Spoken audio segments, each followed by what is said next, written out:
Welcome back, guys. I am here with my review of WWE Monday Night Raw tonight. I still feel pretty bad from the flu, and to top it off, yesterday, even though I do have the flu, I also got pink eye.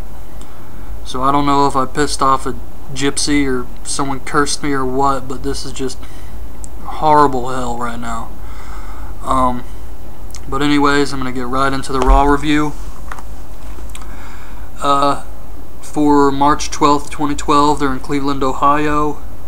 The show starts off with Jerry Lawler in the ring. He says it will be the first rock and rap concert.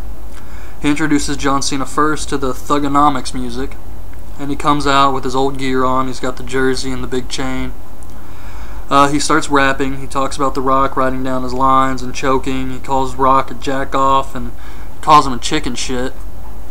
And he says he would put his nuts in Rock's face. None of this was very PG, but he had some good lines in it, so it was a pretty good opening segment. I gotta admit, I thought it was pretty cool to see the Thugonomics intro and gear back. Then we have Vicky Guerrero comes out. She says daylight savings should be illegal because it deprives the world of an hour with Dolph Ziggler. Dolph comes out. We have Dolph versus Sheamus. This was an okay match. Sheamus throws Dolph out of the ring and he crawls under the ring, which I thought was funny to get behind Sheamus, and then he throws Sheamus into a table. Sheamus gets this huge red scratch up his back. Looked very painful. They cut away to show Josh Matthews interviewing Daniel Bryan and AJ. They're watching the match. He says that people were upset when he told AJ to shut up. Daniel Bryan denies ever doing this, and AJ nervously agrees with him. He says he doesn't care what anyone thinks, and AJ loves him. Then he says this interview is over. Sheamus has a bro kick on Dolph Ziggler for the win, and that was it. They talk about the WWE.com story on the general managers. They're going to have a 12-man tag team match with each general manager picking 6 wrestlers for WrestleMania. Whoever wins gets control over both Raw and SmackDown. I actually heard some news about this. I have heard that the heel side with John Laurinaitis, his team with Otunga as captain, is pretty much already picked. It's supposed to be Alberto Del Rio, Christian, Mark Henry, Dolph Ziggler, Jack Swagger, and Otunga as captain. The babyface side is not set up yet, but it's pretty much guaranteed to be Kofi Kingston, R-Truth, Santino as captain. Some possible other people who can come back for this and be on the babyface side are Evan Bourne, Sin Cara, and Mysterio, depending on if those guys are better from their injuries, and if Evan Bourne even gets chosen based on his past behavior. And they're also throwing around Great Khali, Brodus Clay, Ezekiel Jackson. So I thought I'd kind of let you guys know some of that. Then we have the recap of John Laurinaitis versus Teddy Long from SmackDown. Even though Teddy won the match, and the stipulation was if he won, Kane gets to destroy Oksana, it never happened. Teddy beat Laurinaitis, but they just took off, and Kane got RKO'd. He never got to destroy Oksana. I was very disappointed in that. Laurinaitis comes out for commentary. It's supposed to be a mixed tag team match with the U.S. champion Santino and Oksana versus David Otunga. Laurinaitis says that he's the general manager again, so it's going to be a handicap match, and Otunga's partner is Mark Henry. Teddy comes out. He takes Oksana out of the ring and doesn't even care about Santino. Like, Santino's just staring at him like, what the hell? And he's in there getting destroyed by these two guys, and Teddy just cares about Oksana. Then the general managers start arguing. He pushes Laurinaitis. He takes this funny spill over the table and the chairs. Mark Henry beats Santino with the world's strongest slam. He picks him up. Otunga slapping him around. Kofi comes out. Henry and Otunga beat him up too. Henry hits him with the world's strongest slam. R-Truth comes out. Mark Henry gets the assist, and Irish whips him into David Otunga. He hits the one-handed choke slam. And then Henry hits a splash on R-Truth, and they just destroyed these three guys. Laurinaitis says that Henry is the newest member of Team Laurinaitis, and it shows Teddy and Oksana, and Teddy just looks really sad. I thought this was pretty good. They show a clip of The Miz on the TV show Psych. They replay some of Cena's rap.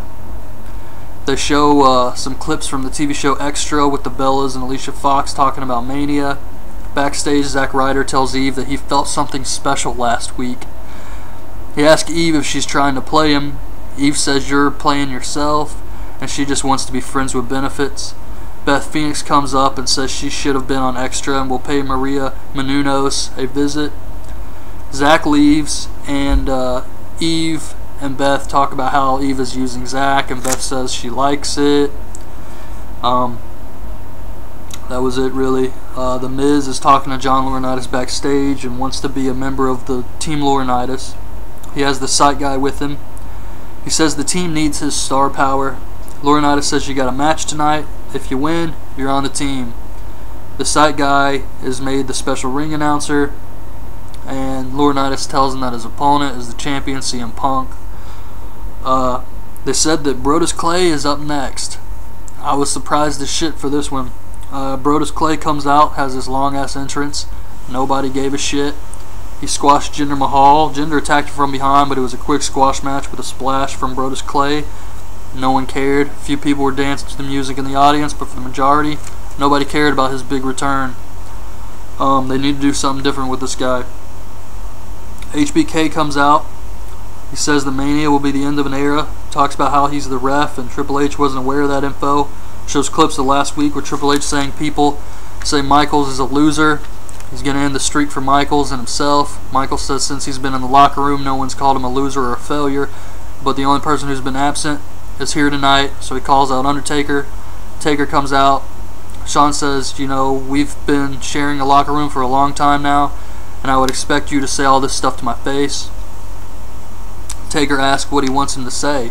That you're a failure, a loser, that you couldn't get the job done. He says, are you repeating my words, or are you repeating Triple H's words? Michael says Taker says maybe you're insecure. Michael says he's not insecure, but Taker still wants to prove something even though he's 19-0, so maybe he's insecure. He knows Triple H beat him close to death last year, and he told Triple H he knows who's going to win.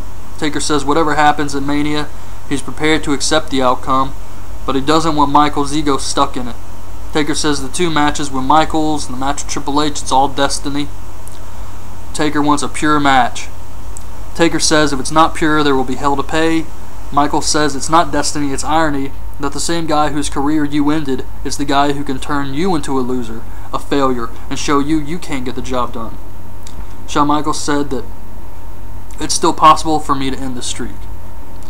Taker says that he will beat Triple H in the cell, and the streak will continue and he will end an era, but if Michaels doesn't do the right thing, he will end him. Michaels pats him on the arm and leaves. Triple H comes out to stand with Michaels on the ramp. Michaels leaves. Triple H has a stare down with Undertaker, and then he does the crotch chop, kind of like the DX thing. I guess maybe signaling that they're working together, they're in cahoots. Does anyone really want to see Triple H in the streak? Honestly, that would be horrible. The only thing I can think of, maybe Triple H and Shawn Michaels are in cahoots at WrestleMania. They try and screw the Undertaker, and the Undertaker overcomes the crazy odds against him, and he still retains and still keeps the streak. That would be a good outcome. If they have to do something like that in some kind of crazy swerve, I want Undertaker to win clean, and having him win in a really strong victory would be good for his last match. The sight guy comes out from the TV show. He says they're in Miz's hometown. He does some pretty good ring announcing here. He made some good jokes. We have CM Punk versus Miz. I showed Chris Jericho watching backstage. Miz taps the Anaconda Vice. It was okay.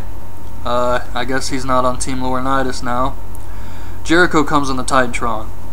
He tells Punk that he needs to enjoy his wins while he can. Calls him a fraud. He researched Punk and found a dirty secret. He says he's straight edge because his father was an alcoholic. He says Punk's going to end up like his father. And Punk can act like he doesn't care, but Jericho knows what terrifies him. Says he got all those tattoos to escape the pain of wanting to drink. He will lead Punk to drink, and it's his destiny to drink, because it's in his genes to be an alcoholic like his dad. At Mania, he will take everything from Punk. He will be seen as the best in the world, and Punk will be seen as a pathetic drunk like his dad. I thought this was pretty good. I thought this angle, they haven't done a lot with Jericho, CM Punk, I don't think. And I thought this angle needed some heat, and this was awesome. They advertised David Otunga law offices, like a commercial for a law office, but with David Otunga, and they show his Twitter. Randy Orton versus Jack Swagger is, I guess, your main event match.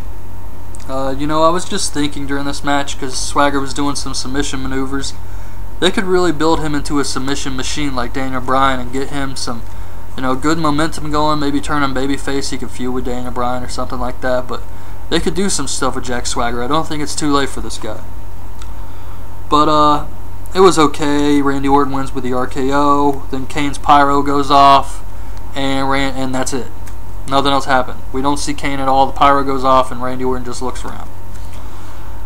They announced that Christian will return to SmackDown this week with a segment, The Peep Show, and his guests are going to be John Laurinaitis and Teddy Long. Next week on Raw, we're going to have Triple H, HBK, and Taker in the same ring, and Cena versus Mark Henry.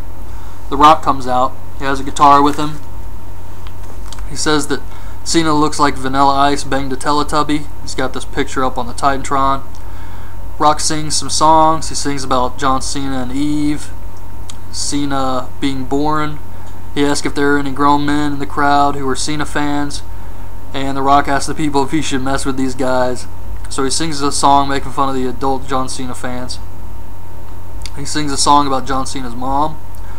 And then he sings a version of We Will Rock You with his own lyrics on the Titantron so that everybody can sing along. I thought this was that was it, and I thought this was a pretty good Raw overall. I thought the promos were good. I thought Jericho's promo to CM Punk was good. Once again, I felt the matches didn't really deliver all that much, but I have to say I was at least happy that the concert stuff came out good, because I was nervous when I heard it was going to be a concert. I know WWE is trying all these different things to keep John Cena and The Rock building to Mania. They can't have them touch each other, so they're having to find new creative ways to get these guys to get heat. And the concert thing, when I heard it, I was like, shit, this is going to be bad. But it turned out okay. The Rock did an awesome job. John Cena did an okay job too. I like the Thugonomics thing, so I have to say this was a pretty okay Raw. So that's it for me. Hope you guys like this video, and I'm going to be back. Hopefully I'll be feeling a lot better tomorrow, but I'll be back tomorrow on Wednesday to try and do some movie reviews. So I hope you guys come check those out, and thanks for watching.